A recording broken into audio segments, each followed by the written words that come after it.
Hey guys, Rexter here, and in today's video, we're going to be talking about some insane lore that affects not only Help Wanted 2, but also FNAF Security Breach Ruin and FNAF Security Breach, the main game. We're going to be discussing the question that everyone has been asking. Who is the main protagonist in Help Wanted 2, and does it have any effect on Cassie and her father? Of course, some of the things that we do cover in today's video are going to be theory related and not necessarily the true storyline. However, I do think a lot of the things discussed are possible and could make a lot of sense for the lore of the games, and I wouldn't be making this video if I didn't think so. And if true, this could change the way we look at the FNAF storyline forever. So if that sounds good to you, grab a popcorn and a drink, and let's go ahead and dive in. So for starters, one thing that I do want to point out is that this entire game gives us some of the answers that we were missing in between FNAF Security Breach and of course FNAF Security Breach Ruin. And let's take a look at how it starts. So obviously the place that we enter looks very similar to what we see in FNAF 6, outside of a couple minor changes. But one thing that I do want to point out, however, is the fact that these mini games give answers to what we missed in FNAF Security Breach Ruin. For example, if you look at Roxy, you'll notice that Roxy in FNAF Security Breach looks a lot different than she does in FNAF Security Breach Ruin. Now, obviously, since I made so many theory videos, this really stood out to me, and maybe the normal viewer probably missed this. However, when taking a good look at Roxy at the end of FNAF Security Breach, you'll notice just her eyes seem to be missing, thus the reason why she is so quote-unquote blind. But by the time we see her in Ruin, she has this weird endoskeleton face mask. The reason this is obviously because in Help Wanted 2, somebody, whoever the protagonist is, seems to help her put this mask on. As a fast technician to the building, we try to repair her and make her beautiful again.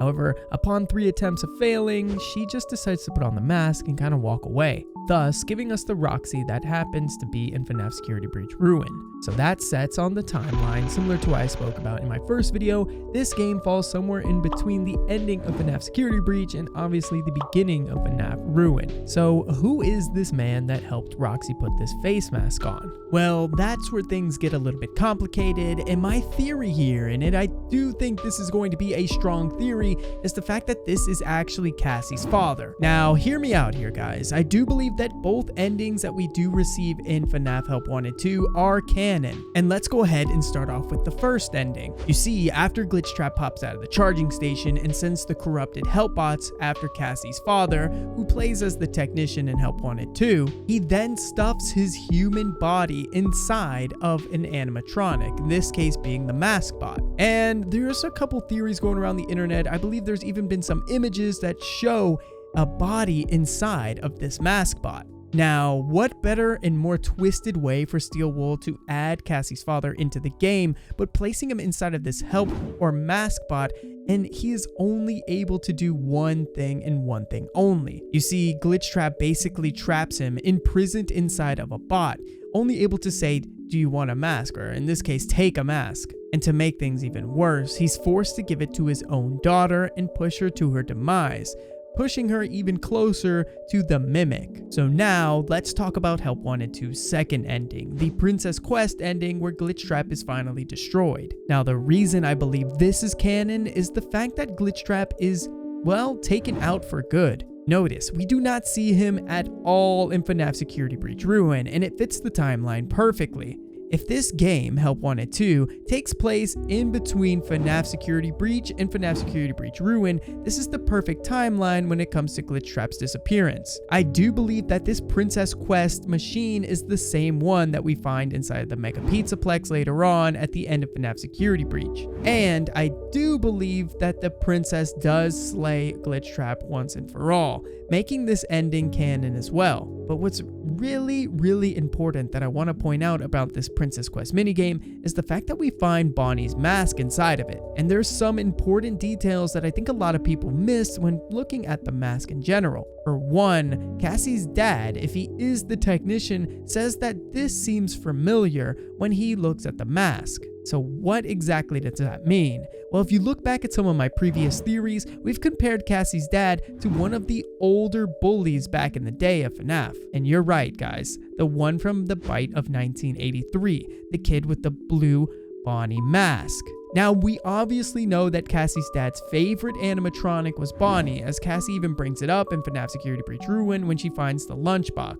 And we know that this character has a very similar skin type, of course, and not to mention the red shirt and the blue jeans, just like his daughter Cassie. And don't get me wrong, guys, there is definitely no reason for Steel Wool to add these little details unless they are true. These are always important things that I like to pick up in FNAF games, and I do believe that Cassie's father not only is the technician who came back to FNAF, but also the bully who brought down the demise of one young child back in 1983. Thus for setting up the ultimate redemption story, as his daughter is going to be the one that might possibly save the day once and for all. Now, another thing that is super important to point out, and actually I didn't even notice it until Daco brought it to my attention, is the fact that the Faz wrench found inside of Help Wanted 2 matches the serial number with the one that Cassie finds in FNAF Ruin. And she even makes note of it, saying that it is just like the one her dad used to use. So it's obvious, right? Cassie's dad was a technician at one point in time at the Fazbear's Pizzaplex. So what better place than for Steel Wool to put Cassie's dad in the timeline right in between FNAF Security Breach and of course FNAF Ruin. And I do believe that the Mimic and Glitchtrap are one of the same, basically an infection that takes over the Pizzaplex. And Glitchtrap is a part of the Mimic. And even though Glitchtrap's been destroyed, the Mimic does remain in the storyline, and that's pretty obvious as Cassie's main antagonist is the Mimic, of course. And obviously that's how Ruin starts, as Cassie's father, inside of the mapbot, passes on the mask and of course the Faz wrench and things like that, and pushes the storyline towards Cassie being lured down into the bottom of the Pizzaplex by the Mimic himself. And I know a lot of theories are that Glitchtrap traps Cassie's dad inside of Princess Quest behind that locked door, and then he's eventually saved by the princess himself, but I actually think things are a lot deeper and more dark than we could have ever expected. As I said before, Cassie's dad's prison is inside of the maskbot itself. As if you'll notice, at the end of FNAF Help Wanted 2, the original ending, the Glitchtrap does take Cassie's dad, and the screen goes black when the corrupted Help bots attack him. And when he's rebooted, quote unquote, he wakes up inside of the mask bot, handing Cassie the mask. And this, ladies and gentlemen, is his, well, quote unquote, prison. Forever and always, his soul, just like Glitchtrap, is now uploaded into a machine.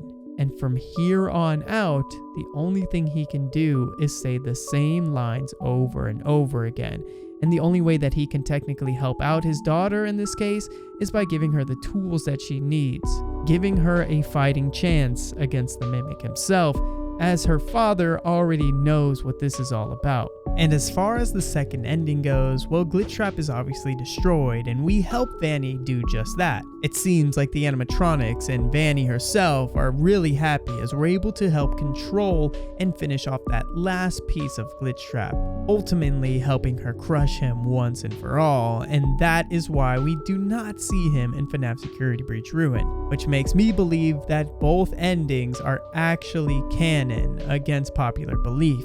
So what does this mean for the future of FNAF? Well, for starters, it means that this storyline is a lot deeper than we could have ever expected. You see, Vanny, Glitchtrap, Cassie's dad have all come in contact at one point in time. And it seems that Cassie actually has some deep roots not only within the Pizzaplex, but in the FNAF storyline that we could have never imagined. Because if her dad is truly one of the bullies from the bite of 1983, then this changes everything, because that would mean that he's close to the Aftons. But it is interesting that he says this looks familiar when he looks at the Bonnie mask, instead of realizing that it was his actual mask in the past. And that is one thing that still makes me just a bit curious as to what exactly is going on in this story. Was his mind maybe wiped at some point by Glitchtrap or some other virus? And maybe he can only briefly remember the things around him or from his past. Or it could be possible that I'm just digging a little bit too deep and I'm overthinking it in this case. However, do me a big favor, guys. Let me know what you guys think in the comment section down below. I love hearing your guys' theories, and they really mean a lot to me. Like I said before, this is not 100% true, but I will say that I'm about 95% sure that the technician that we play as in FNAF Help 1 and 2 is Cassie's father. And I think I gave you guys enough background information to prove my case on that. But I do plan on doing a full-length video with Daco this week, so if that sounds good to you, do me a big favor, hit that like button, subscribe for more if you haven't already, and I will see you guys in the next one. Until then, peace out!